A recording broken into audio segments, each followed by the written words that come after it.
Bismillahirrahmanirrahim. Alhamdulillahi Rabbil Alamin. Wassalatu wassalamu ala asyrafil anbiya'i wal mursalin.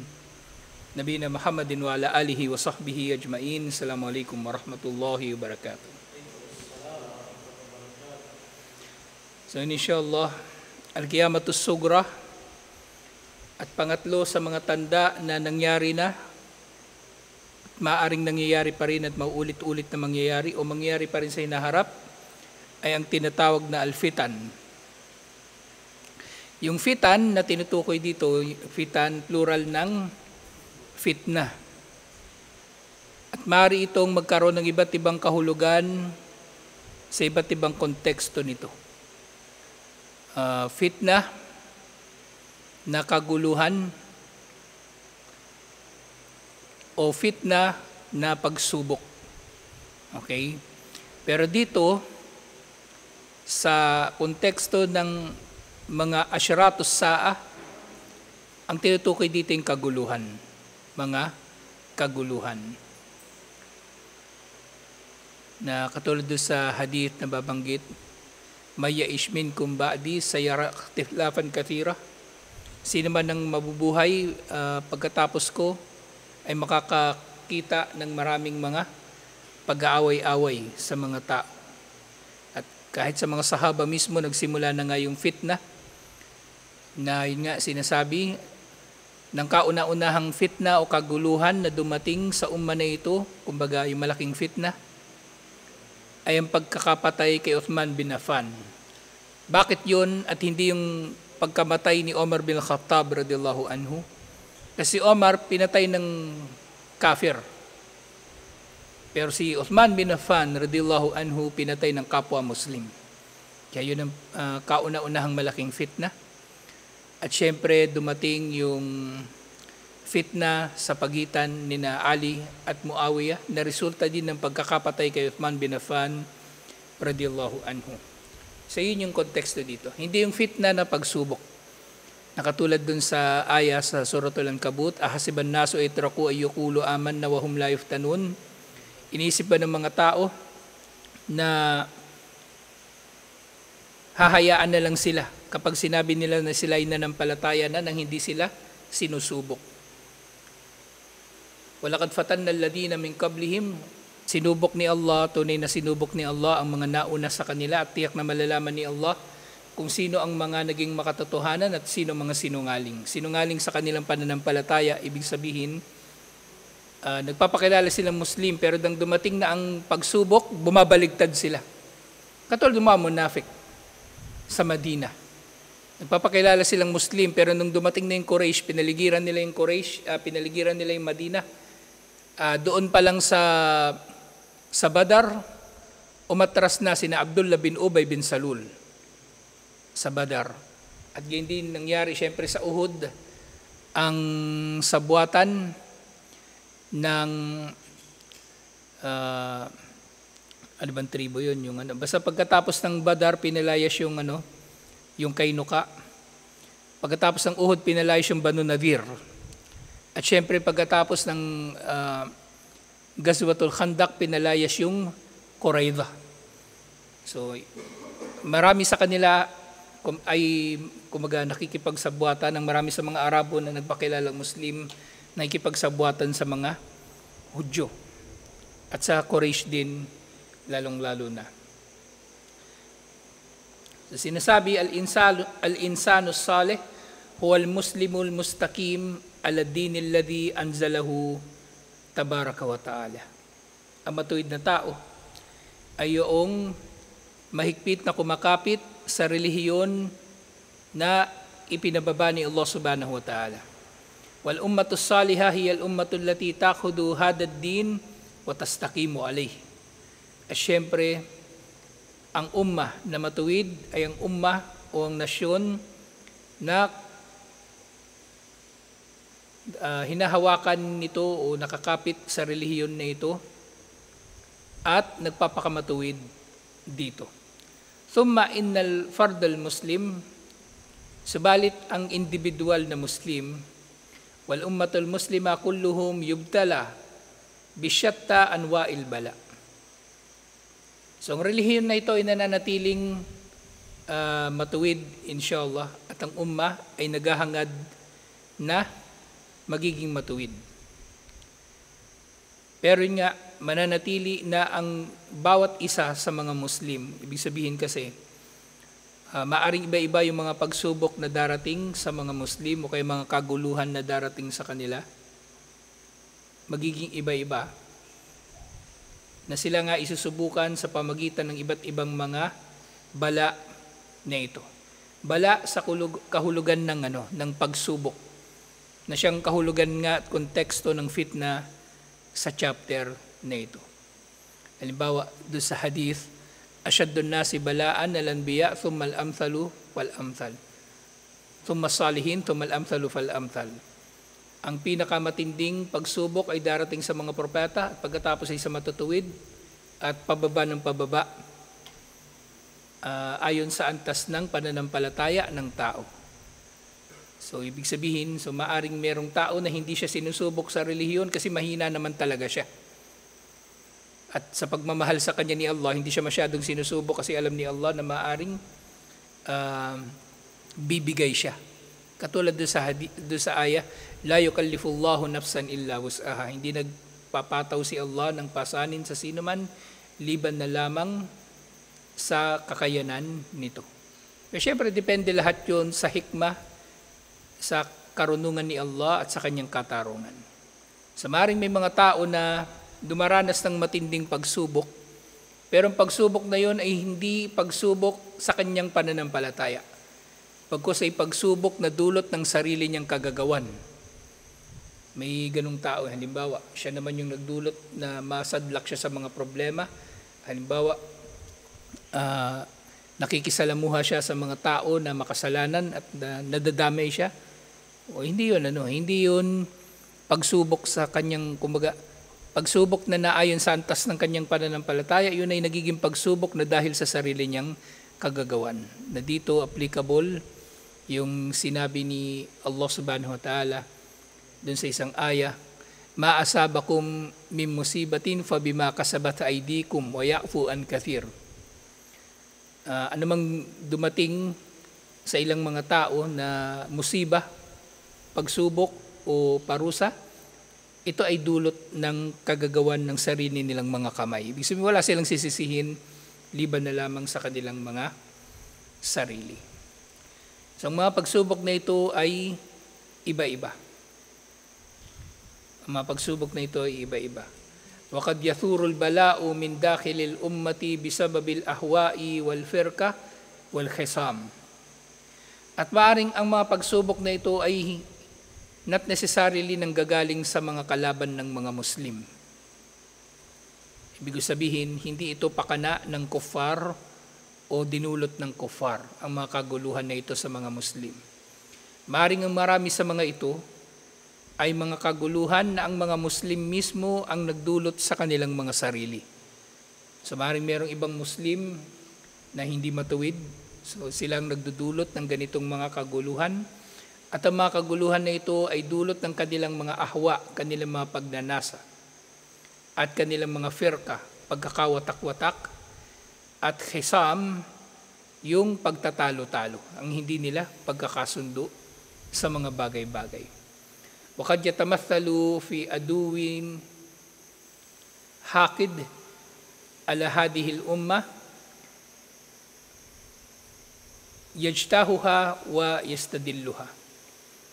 So maaari rin namang mangyari na ang pagsubok o ang mga kaguluhan sa mga Muslim syempre ay manggagaling mula sa mga kalaban ng umma na ito.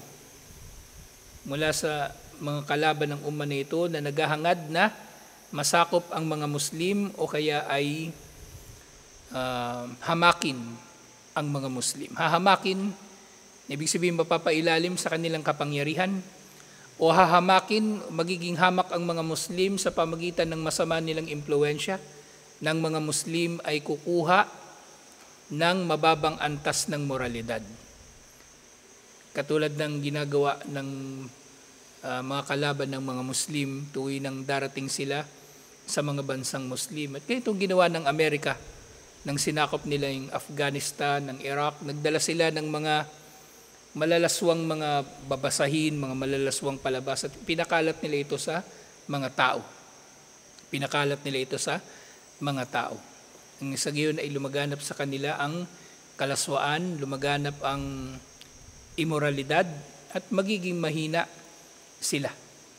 Magiging mahina sila. At syempre, hahangarin ng tao na yun, kumbaga yung tao na napaniwala ng Amerika sa Afghanistan, sa Iraq, na ang pamumuhay nila, ang mas mainam na pamumuhay, hangarin nila ang paghahari ng Amerika sa kanila at hindi na sila lalaban. So ito yung nangyari doon sa mga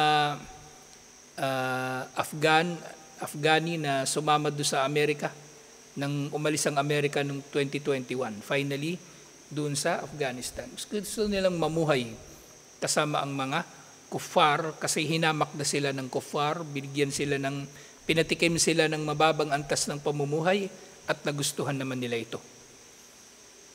At yun ay tunay na malaking ang fitna o pagsubok para sa kanila. Wakad yasilul bala'u an-nabi min al-firqati wal khisami ila haddi an yasila ba'daha ala ba'di suyuf. So maaari rin namang mangyari na ang fitna na ito, lalong-lalo na kaguluhan sa pagitan ng mga Muslim, ay magdudulot na ang mga Muslim ay magpapatayan sa isa't isa. Siyempre ganito yung nangyari sa mga fitna na pinakakilala natin ngayon, ang fitna ng mga teroristang grupo. Ng primary nila na biktima ay mga Muslim, ang pangunahing biktima ng ISIS, o kahit ng Abu Sayyaf, o ng iba pang mga teroristang grupo, mga Muslim din. Mga Muslim din, lalong-lalo na yung mga hindi nila kapanalig. Hindi sila nag-jihad, sila yung mga teroristang grupo at mga kriminal. Ang hangad nila ay magkamit ng pera sa kanilang mga ginagawa o kaya ay makapang-alipin ng kapwa nila tao, manggahasa at iba't iba pang kasamaan. Hindi nila pinangingibabaw ang salita ni Allah. Gusto nila sila ang mangingibabaw. Gusto nila sila ang mangingibabaw. So maring mangyari na ang mga Muslim nga ay magpapatayan, fatasihukul arwah, na mapapatay ang mga tao, at tasilud dima, dadanak ang dugo, watantahiku al-hurumat, at ang mga bagay-bagay na kumbaga pinahalagahan o ginawang haram ng Islam ay babaliwalain ng mga Muslim. So ano ba yung mga ipinagbawal o ginawang haram sa Islam sa kanyang kapwa Muslim? Doon sa isang hadith, halimbawa binabanggit, al-muslimu lil-muslimi haram, damuhu wa maluhu wa irdu. Ang Muslim sa kanyang kapwa Muslim ay haram. Ang kanyang buhay, ang kanyang yaman at ang kanyang karangalan. So ang Muslim, hindi siya papatay ng kanyang kapwa Muslim, hindi siya magnanakaw sa kanyang kapwa Muslim, at hindi siya magchichismis o maninirang puri sa kanyang kapwa Muslim. Siyempre, itong hadith na ito, maaari nating maunawaan na mas may iba pa na pinahalagahan ng mga karapatan ng mga tao. Diba doon sa Maqasidus Sharia, sa bukod sa buhay, yaman at dangal, pinahalagahan din sa Islam ang relihiyon, ang salinlahi at pag-iisip ng tao, Musliman o hindi Muslim. Lalo na kung Muslim. So lahat yun ay nababaliwala. Lahat ng yun ay nababali. Lahat ng yun ay nababali ng mga kaguluhan kapag umiral na ito sa pagitan ng mga Muslim. At hindi lang sa pag-iral ng mga teroristang grupo. Maaaring mangyari din yung ganyan, yung pagpapatayan ng mga Muslim dahil sa politika o dahil sa away pamilya at iba't iba pang mabababaw na mga dahilan. Mabababaw na mga dahilan. Minsan sa kanila minamaliit ng mga Muslim yung mga bagay na ito. Na yung papatay sila ng kanilang kapwa Muslim dahil lang sa kalaban nila yun sa politika. Katulad ng ginawa ng Ampatuan noong 2009 na marami silang pinatay. So yun ay minamaliit ko ba, parang maliit sa kanila kasi nga hindi naman talaga din nila pinahalagahan ng kanilang pagiging Muslim. Ang Islam para sa kanila, kumbaga ginagamit lang nila kapag convenient, kapag mayroong pakinabang para sa kanila.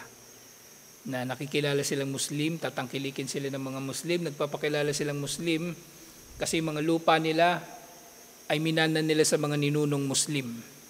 Pero wala silang pakialam sa Islam. Hindi mahalaga sa kanila ang Islam. Mahalaga sa kanila yung mga minanan nilang lupain na mananatili lamang sa kanila hanggat nagpapanggap silang Muslim o nagpapakilalang Muslim. Hindi natin hinahatulan yung kanilang iman, pero sa kinikilos ng marami sa mga politikong Muslim ngayon, ganyan na ganyan ang nangyayari. Walang ibang dahilan kung bakit sila ganyan, liban na lang sa mahinang pananampalataya o wala talagang pananampalataya.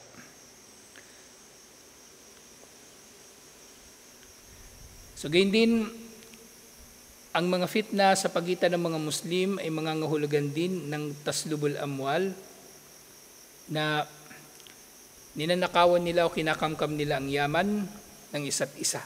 Nakabilang nga doon sa nababanggit sa hadith na ipinagbabawal sa mga Muslim na labagin sa kanyang kapwa Muslim. Sumunod sinabi, "Qad atla Allahu Rasulahu alayhi salatu wassalam ala kathirin min al-balaya wal fitan allati satubtala biha al-ummat al-islamiyah fi maqbaliz zaman." Si Allah, ipinahayag na niya kay Propeta Muhammad sallallahu alaihi wasallam ang marami sa mga mangyayaring mga pagsubok o kaguluhan na darating sa umma na ito sa mga darating na panahon. Nung panahon ni Propeta Muhammad sallallahu alaihi wasallam, yung walang fitna. Panahon ni Abu Bakar, walang fitna. Panahon ni Omar, walang fitna. Yung ang unang fitna talaga ay ang fitna na pagkakapatay kay Uthman bin Affan radhiyallahu anhu. Kasi malinaw sa mga naunang mga panahon kung sino ang tama at mali. Pero sa panahon ni Uthman bin Affan radhiyallahu anhu, naging malabo kung sino ang tama at mali. Kahit yung mga sahaba, ang khalifa si Ali at ang mga nagrebelde na sina Muawiyah, may kanya-kanya silang mga pagpanig sa usapin at napakalaki talaga ng kaguluhan na dinulot nun. Maraming sahaba ang namatay sa labanan ni Ali at Muawiyah. Maraming mga sahaba ang namatay sa labanan ni Ali at Muawiyah. At sa dalawang panig na ito, kung titingnan natin, dalawa sila sa mga pangunahing sahaba. At paano minsan ayokong talakayin to eh. Kahit si Afghani, minsan sabi ni Afghani, yung mga ganyang usapin, hindi yan basta-bastang dinidiscuss. Pero kayo, inshallah, may pangunawa naman kayo sa relihiyon. Sana. Kinakabahan ako sa kambal eh. Kasi mga bagay na ito, maraming natitisod at maraming mga, kumbaga, narinig lang nila ng konti, tapos meron na silang sarili nilang conclusion. Minumura na nila si Muawiyah o si Ali, kinamumuhian nila. Na mula nga sa dalawang ito, dito na talaga lumakas ang Khawarij at ang Shia.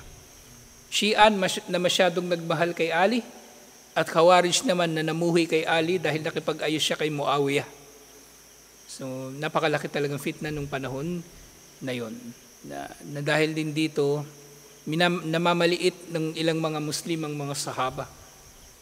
Na kung sinasabi nila, kung matitinong tao yan, bakit nagpatayan? Kung ano nung sinasabi nila na, sa totoo lang, para sa matinong Muslim, kabilang ito sa mga bagay-bagay na hindi na natin pinanghihimasukan. Yung mga motibo nila.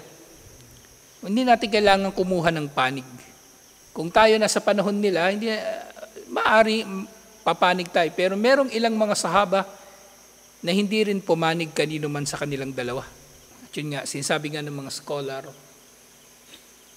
as-sahabatu kal-uyun. Ang mga sahaba daw ay katulad ng mga mata. Elajuha adamu lamsiha. At ang gamot daw sa sakit sa mata ay ang hindi ito hawakan. So kung meron mang tayong nakitang sakit sa mga sahaba, kumbaga, o ganito mga kaguluhan, ang dito, ang solusyon, hindi natin ito tatalakayin o hindi na tayo magpapalalim dito. Sapat na nalaman natin kung ano nangyari. Pero magkakaroon tayo ng mga konklusyon na dahil dito ay masasagasaan natin ang karangalan ng mga sahaba, kasumpa-sumpa rin tayo. Katulad ng tinalakay natin tungkol sa mga anghel, di ba? Na sinabi ni Propeta Muhammad sallallahu alaihi wasallam, sino man ang sumumpa sa mga sahaba ay sinusumpa rin ni Allah ng mga anghel at ng lahat ng mga tao.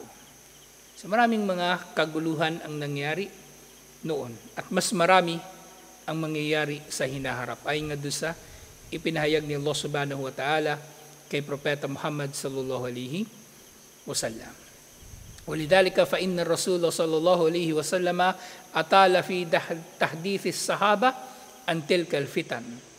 Dahil dito si Propeta Muhammad sallallahu alaihi wasallam naging mahaba ang kanyang mga pagtalakay sa mga sahaba tungkol sa mga pagsubok nito. So maraming beses siyang nangaral sa mga sahaba tungkol dito. At syempre kabilang sa mga fitna na pinaka nagbabala si Propeta Muhammad sallallahu alaihi wasallam laban dito ay ang paglitaw ng Dajjal. Ang paglitaw ng bulaang Kristo na sinasabi pa nga niya na kung nabubuhay pa siya sa panahon na lilitaw ang bulaang Kristo ay siya mismo ang haharap dito. At syempre sa dalas ng pagtalakay ni Propeta Muhammad sallallahu alaihi wasallam tungkol sa Dajjal, inaasahan talaga ng mga sahaba na darating sa panahon nila ang Dajjal. Darating sa panahon nila ang Dajjal. So ganoon sila natakot sa mga pagsubok. Pero ngayon, iba na. Ngayon, iba na. May mga Muslim mapagmalinis, mapag-angkin, na hindi na nila kinatatakutan yung mga fitna. Kaya nandun sila sumusugod din sa lugar na may fitna. Nagtsatsaga sila tumira sa mga lungsod, sa mga lugar na matao. Kumukuha sila ng iba't ibang mga katwiran kung bakit sila nagtitiis doon. Kesyo para magdaawa daw o kaya para magtrabaho. Mas marapat sa Muslim na iligtas niya muna ang kanyang sarili bago siya makapagligtas ng iba. Yun ang katotohanan sa pagiging Muslim. Iligtas niya muna yung sarili niya bago siya magliligtas ng iba.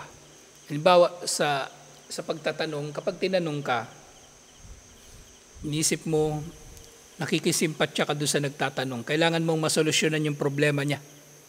Kaya gusto mong humanap ng sagot doon sa tanong niya. Pero ikaw, kung totoong nag-iisip ka, kung hindi mo alam yung sagot, at hindi ka sigurado sa sagot, at alanganin ka na baka mapapahamak kasi sa sagot mo na baka nagsasalita ka na sa bagay na wala kang nalalaman, edi sabihin mo hindi mo alam, magtanong ka sa iba. Hindi mo alam, magtanong ka sa iba. Pero ang problema nga, minsan yung tao, parang nagpapakabayani masyado, nagiging involved na siya ng personal doon sa nagtatanong.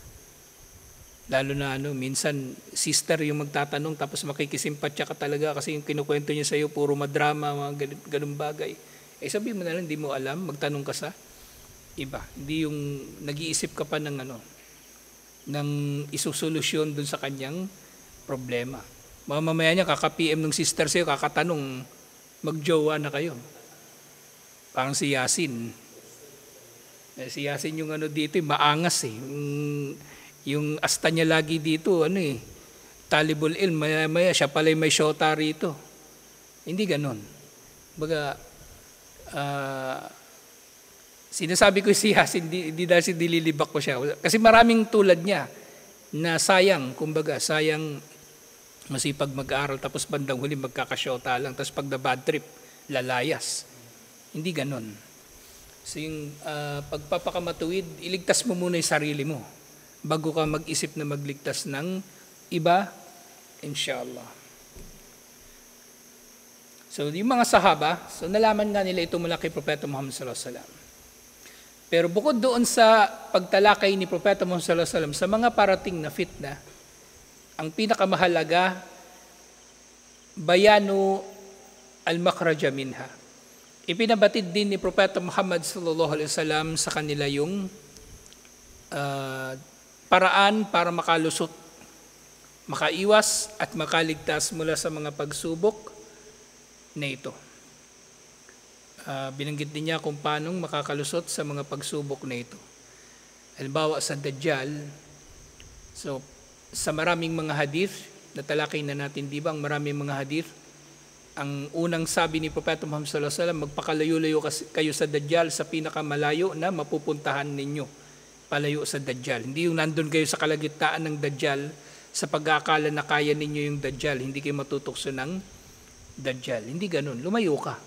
Huwag kang magmalinis. At yun din yung problema sa ibang mga Muslim, lalong-lalo na mga ngaral ng Islam. Kasi nga, halimbawa, nakikipag-chat lagi sa kanya yung sister, tanong ng tanong, tapos sagot naman siya ng sagot. Tapos sasabihin niya, hindi naman daw siya natutokso. Walang ganun. Lahat ng tao ay natutokso. Kahit abnormal natutokso. Okay? Paano pa kaya kung normal ka na tao? Kaya yung mga bagay-bagay tungkol dito sa mga fitna ng kababaihan lalong-lalo na. Sa sinabi nga ni Propeta Muhammad sallallahu alaihi wasallam na ang pinakamatinding fitna na dumating sa angkan ng Israel ay fitna ng kababaihan. Fitna ng kababaihan. At maraming beses nangyari ito. Halimbawa niyan, di ba, kay Yusuf alayhis salam, fitna ng kababaihan. Yung nangyari kay Yahya, yung si Salome na Hudyo, hiniling niya kay Herodes ang ulo ni Yahya na ilagay daw sa silver na plato. Yun, fitna yun ng kababaihan. Siyempre, kwento sa Israeliyat, yung Sam'un pala na pangalan, ano pala yun? Yun yung Samson. Sa si Samson, nagpahamak sa kanya, ganun din babae. Ganun din babae. So, malaking fitna yung babae. Kasi iniisip kasi ng tao minsan sa fitna, yun lang makakapinsala sa kanya. Yung mamamatay siya, o kaya mapapahamak yung relihiyon niya. Pero yung fitna ng babae minsan nawala sa isip ng tao kasi masarap. Hindi niya iniisip na mapanganib. O kaya feeling niya, maganda yung pakiramdam niya kapag nandun siya sa kalagitnaan ng fitna na yung feeling niya, gwapo-gwapo niya, ang tali-talido niya. Halimbawa si Saida, tanong ng tanong kay Yasin, o si Yasin naman, feeling niya, siya na yung bayani na mag-aalis kay Saida mula sa kadiliman tungo sa liwanag. Yung pala baligtad, pareho sila mapupunta sa kadiliman. So hindi tama na ang Muslim ay magmamalinis. Dapat ang Muslim, ililigtas muna niya yung kanyang sarili mula sa mga pagsubok, bago siya magtangka na mailigtas ang iba mula sa mga pagsubok o kaguluhan, insyaAllah. Wa yaqulu Abu Zaid, Amr bin Akhtab, iniulat ni Abu Zaid, Amr bin Akhtab, salla bina Rasulullah sallallahu alaihi wasallam al-fajr. Minsan daw ay nagsala sila kasama si Propeta Muhammad sallallahu alaihi wasallam. Iniulat ito ni Imam Muslim doon sa Kitabul Fitan. So sinabi niya, nagsala daw sila, nag-imam si Propeta Muhammad sallallahu alaihi wasallam ng Fajr. Wasa'ad al-mimbar fa katabana hatta hadaratid duhur. Pagkatapos daw nila mag-Fajr, umakyat si Propeta Muhammad sallallahu alaihi wasallam sa mimbar at nag-khutbah. Hindi ito Jumu'ah. Hindi ito khutbatul Jumu'ah, ito ay kumbaga lecture lang niya. At nanatili sila roon hanggang dumating ang oras ng duhur. So napakahaba ng panahon na nagsalita si Propeta Muhammad sallallahu alaihi wasallam na nagbababala sa mga sahaba laban sa mga fitna. Fanazala fasalla. At pagkatapos nun, bumaba siya at nagsala ng duhur. Nag-iimam siya ng duhur. At nandun pa rin yung mga sahaba, syempre. So ganun katindi yung pagtitiis ng mga sahaba rin kapag nangangaral si Propeta Muhammad sallallahu alaihi wasallam. Yung nasabi ng mga tablig, so dapat daw pag nakikinig ng lecture, hindi gumagalaw o nakapokus para daw lalapitan ka ng ibon pupunta sa ulo mo. Hindi yun yung kahulugan nun. Ang nababanggit sa mga athar, tahimik silang nakikinig na sobrang tahimik, nadadapo yung ibon sa ulo nila na hindi nabubulabog. Pero hindi ibig sabihin na pupuntahan ka ng ibon. Okay? So ganun sila, biruin nyo, Fajr, Anong oras ba matatapos yung Fajar? Alas 5, 6, 7, 8, 9, 10, 11, 12, 7 oras sila nandun. Kung dito yung tulog na si Yasin nun, Isha na yung, si Rashid pala, Isha na yung gising ni Rashid doon pag nakatulog ng after Fajar. So, nagsala siya ng duhur, si Prophet Muhammad sallallahu alaihi wasallam. So, masa'ad al-mimbar. Pagkatapos ng duhur, umakit uli siya doon sa mimbar. Fakatabna hatta garabat ash-shams. Hindi pa pala. So, masa'ad al-mimbar, fakatabna hatta hadaratul asr. Nagkhutba siya pagkatapos ng salatul duhur hanggang sa dumating ang asr. Thumma sa'ad al-mimbar. At pagkatapos niya magsala ng asar, umakyat uli sa mimbar, fakatabna hatta garabatish shams. At siya ay nagkhutba hanggang daw sa lumubog ang araw. Fa-akhbarna bima huwa kainun. At ipinahayag niya sa amin kung ano mga mangyayari. Fa-a'lamana ahfaduna. Yung pinakamaalam sa kanila, kumbaga, at pinakamahusay magkabisado, sila lamang yung nakakabisado ng karamihan sa mga sinabi ni Propeta Muhammad sallallahu alaihi wasallam sa araw na yon. So isipin nyo ilang oras yon. 7 oras sa pagitan ng Fajr at Dhuhr. Sabihin natin Dhuhr, Asar, 2 oras. Tapos pagitan ng Asar, Maghrib, 2 oras uli. So 11 hours, kumbaga na lecture ni Propeta Muhammad sallallahu alaihi wasallam tungkol sa fitna. 11 hours. Ngayon yung 11 hours, haba ng tulog ngayon yun eh. Yung 11 hours, hindi yung haba ng gugugulin ng tao sa pag-aaral. So ganito ang mga sahaba, alhamdulillah. So iniulat nga ito ni Imam Muslim sa kanyang Kitabul Fitan. At marami pa nababanggit dito inshallah na matatalakay natin at mahalaga itong kabanata nito. Kasi marami sa mga fitan actually may kinalaman sa sa pagdating ng araw ng paghukom. At may kinalaman ito sa mga Muslim.